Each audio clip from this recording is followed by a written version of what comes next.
Hi friends, எல்லோரும் எப்படி இருக்கீங்க? நல்லா இருக்கீங்களா? இந்த வீடியோவில் என்ன பார்க்க போகிறோன்னா, இந்த saree வந்து வீடியோவில் எப்படி இருக்குது அப்படிங்கிறது தெரியல.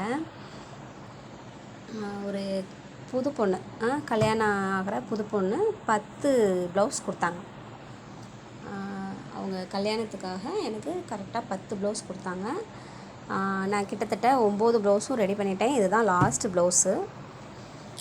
இதில் வந்து உங்களுக்கு எனக்கு வீடியோவில் பார்க்கும்போது டிஃப்ரென்ஸ் தெரியல. என்னென்னா, அந்த 9 ப்ளவுஸுமே அவங்க லைனிங் எடுத்து கொடுத்துட்டாங்க. அதனால் எனக்கு எந்த பிரச்சனையும் இல்லை. அவங்க கேட்ட டிசைன், கேட்ட மாடல் எல்லாமே தைச்சி கொடுத்துட்டேன். இப்போ இதுலேயுமே அவங்க கேட்ட டிசைன் தைச்சிருக்கேன். இந்த லேஸ் மட்டும் நான் எக்ஸ்ட்ரா வச்சுருக்கேன். அவங்க நார்மலாக தான் தைக்க சொல்லியிருந்தாங்க. இதில் மட்டும் லேஸ் மட்டும் எக்ஸ்ட்ரா வச்சுருக்கேன். ஏன்னா ரொம்ப நைட்டு லேட் ஆகிட்டு எம்மிங் பண்ணுறதுக்கு இப்போ நான் தான் பண்ணுற மாதிரி இருக்குது. எனக்கு பண்ண முடியாதுங்கிறதுனால இப்போ ஊக்கு பார் மட்டும்தான் வைக்கணும். ரெடி பண்ணியிருக்கேன். இது என்ன பிரச்சனைனா, இது ஒன்றுக்கு மட்டும் நான் லைனிங் வாங்கினேன்.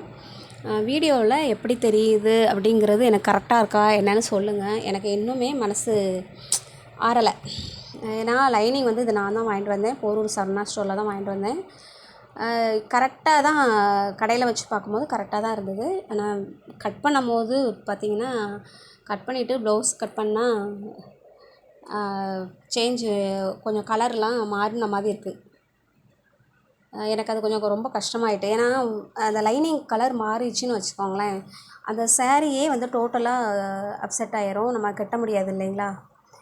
இது வந்து என்னோடய மிஸ்டேக்குன்னு தான் சொல்லணும். உங்களுக்கு கலர் வந்து எனக்கு நான் ஃபுல்லாக தைச்சி முடிச்சிட்டேன். அவங்களுக்கு ஃபோட்டோஸ்லாம் அனுப்பினேன். அனுப்புனா அவங்களுக்கும் கொஞ்சம் டிஃப்ரென்ஸ் தெரிஞ்சுது. இருந்தாலும் பரவாயில்ல போடுங்க அப்படின்னு சொல்லிட்டாங்க. நானும் போட்டு தைச்சிருக்கேன். எனக்கு இருந்தாலுமே அவங்க வந்து கரெக்டாக இருக்குது எனக்கு அப்படின்னு சொல்லணும். என் பொண்ணுகிட்டையும் கேட்டேன். 1க்கு 10 வாட்டி கேட்டேன். பாப்பா இது எப்படி இருக்குது? அவள் வந்து இந்த கையை இப்படி சாரியில் வந்து சாரியை வந்து போடுற மாதிரி போட்டு கையை வந்து இப்படி வச்சு பார்த்தப்போ கரெக்டாக தான்மா இருக்குது, கரெக்டாக இருந்த மாதிரி இருக்குது, இல்லாத மாதிரி இருக்குது அப்படின்னா. ஏன்னா காலையில் கொடுக்கணும், 9:30க்கு காலையில் கொடுக்கணுங்கும் போது ஊக்ஸு காலையில் வச்சுக்கலாம். இது வந்து பண்ணி தானே ஆகணும். இப்போ தைக்கணும், காலையில் தைக்க முடியாது கண்டிப்பாக. ஸ்கூலுக்கு 8:30க்கு அனுப்பணும். தைச்சி முடிச்சிட்டேன். காலையில் அவங்க என்ன சொல்கிறாங்கங்கிறது கொஞ்சம் எனக்கு பக்கன்னு இருக்குது. உங்களுக்கு வந்து இந்த கலர்ஸ் வீடியோவில் எப்படி தெரியுது? கரெக்டாக தெரியுதா? இதுதான் சாரீ, இதுதான் ப்ளவுஸு. அதாவது கொஞ்சம் டார்க்காக தெரியுது வீடியோவில், ஆனால் பர்ஃபெக்டாக தெரியுது, கரெக்டாக மேட்சாக தெரியுது. அவங்க காலையில் வந்து என்ன சொல்கிறாங்கங்கிறத நான் உங்களுக்கு இந்த வீடியோவோட சேர்த்து சென்ட் பண்ணுறேன். உங்களுக்கும் இந்த மாதிரி பிரச்சனைகள் இருக்கா? இந்த லைனிங் வாங்குறது பெரிய பிரச்சனைங்க.